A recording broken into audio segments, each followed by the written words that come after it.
As you perform the experiment, record your data in Table 2.1 and your observations in Table 2.2. Measure the mass of the reaction bottle without the cap and record the value to 0.1 grams.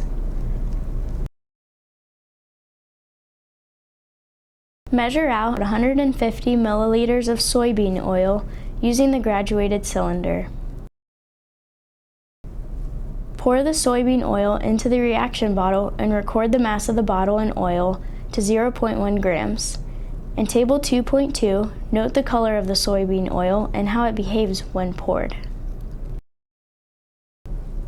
Measure the mass of the 125 milliliter Erlenmeyer and record the value to 0.1 grams. Pour the methanol into the 125 milliliter Erlenmeyer flask and record the mass to 0.1 grams. Measure out 0.75 grams of KOH in the weigh dish. Place the magnetic stir bar in the Erlenmeyer flask containing the methanol and place it on the magnetic stir plate. Turn on the stir plate to a medium setting, being careful not to splash the methanol. Slowly pour the KOH into the methanol and continue stirring until all of the KOH has dissolved. Stop agitation and remove from the stir plate.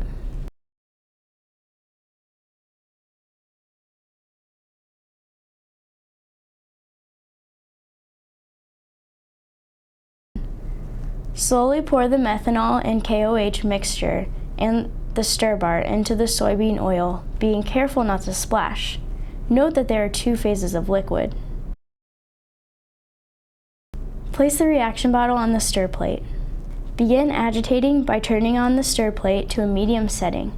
Describe any changes you observe in the color and phase behavior during the first 10 minutes of agitating and record your observations. Continue mixing for 3 to 24 hours. Record the total time of your reaction in Table 1.2. Turn off mixing bar and allow reaction vessel to sit undisturbed for 8 to 24 hours.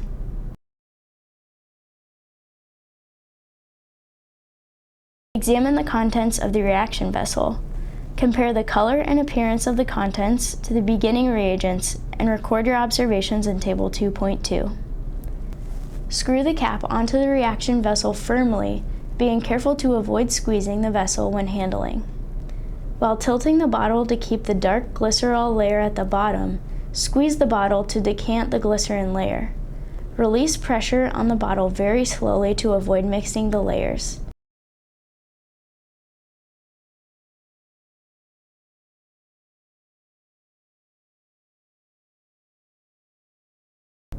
Using the felt marker, draw an even line on the glass plate approximately 4 centimeters from one end. This will depend on the size of your plate.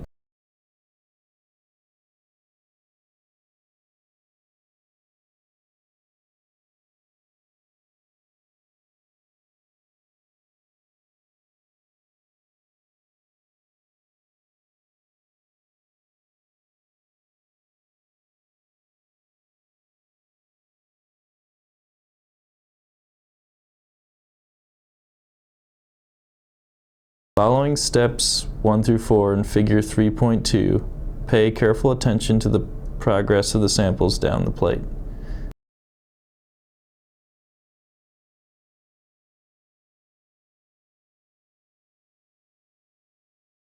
Pour approximately 20 milliliters each of soybean oil and FAME into separate 50 milliliter tubes. Place 2 or 3 polystyrene peanuts in each tube.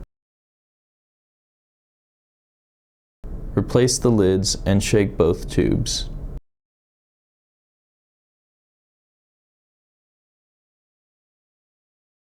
Stop every 15 to 20 seconds and observe the state of the peanuts in each tube.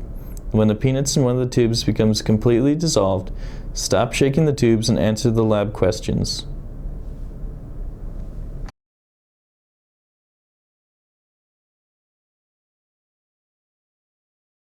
Under the supervision of your instructor, fill 1 lamp with FAME and 1 with vegetable oil. Make sure the wicks are of equal length and light each lamp. Observe the flame characteristics.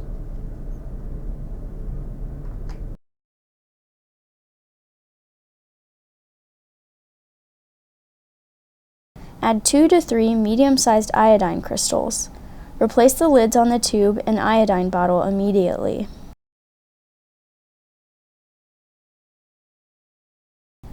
While wearing gloves, use the pencil and ruler to mark the chromatography slide as shown in Figure 4.2. Use the micropipettes to place a small amount of vegetable oil and methyl esters on the plate. Use different micropipettes for each sample to avoid contamination in the samples. Using the forceps, carefully place the chromatography plate sample end down into the glass jar containing the chromatography solvent. Immediately replace the lid. Observe the progress of the solvent up the plate. When it reaches just below the top of the plate, remove the plate from the solvent bath and quickly mark the highest point the solvent reached. Immediately replace the lid of the solvent tube. Allow this slide to dry for 2 to 3 minutes.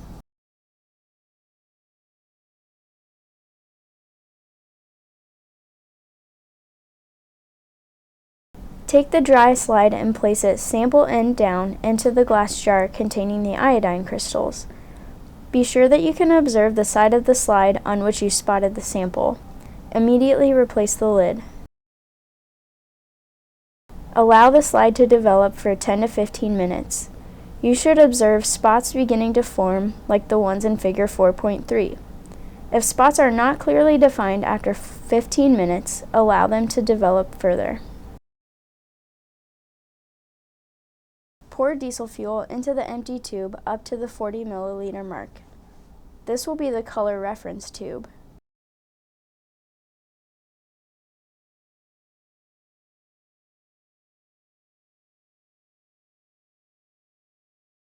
Record color observations. Pour diesel fuel into one of the tubes with sulfuric acid up to the 40 milliliter mark. Invert the tube multiple times in order to ensure a complete reaction. Observe any color change.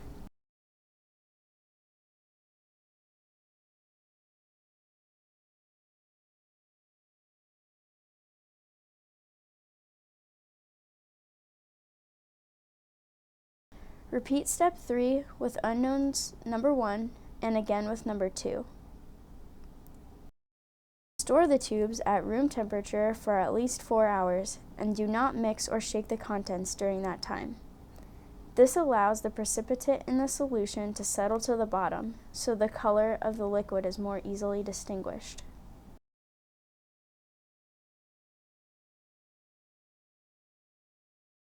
Observe the color of the unknowns and determine which is darker. You may need to switch the tubes around or adjust your viewing angle in order to distinguish the difference.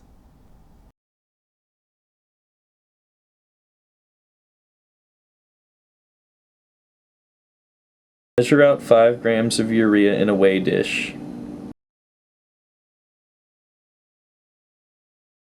Measure out 6 milliliters of FAME using the 25 milliliter graduated cylinder.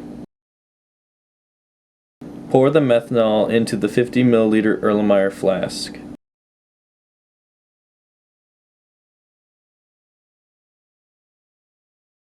Pour the FAME into the 50 milliliter Erlenmeyer flask. Slowly pour the urea into the solution and continue stirring and heating until the urea has dissolved.